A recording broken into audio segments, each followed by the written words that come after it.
Protect your spouse's dignity during conflict. No name calling, no threats, no bringing up past mistakes, no using vulnerabilities against them. We had this discussion the other night in our marriage, and we said we have gone. I mean, there was a couple years after we came out of this really hard time that things were constantly brought up and it was making things worse. There was some serious resentment and healing that needed to be done.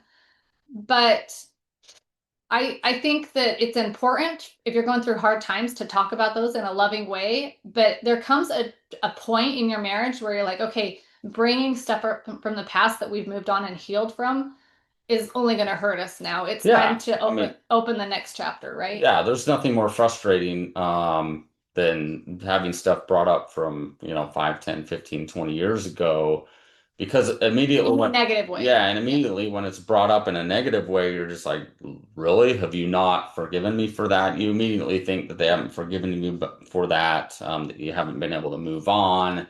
And yeah, it's frustrating for sure. Yeah.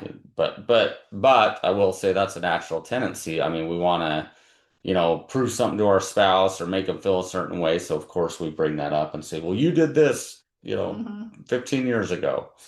Like, yeah, so Last year, or it's not to be like a long time ago, but just like bringing something up over and over and over that they're like yeah, genuinely you're sorry about is just making things yeah, worse. it's kind of like letting a wound heal, right? The wound can't keep healing if you're doing stuff time and Keep time again to it. picking at it. Yeah, like Yeah. you got to just let it go and Mhm. move on. And like I said, there might be appropriate times to bring it up in an appropriate way, but you can never heal and move on if you don't let it go. For sure.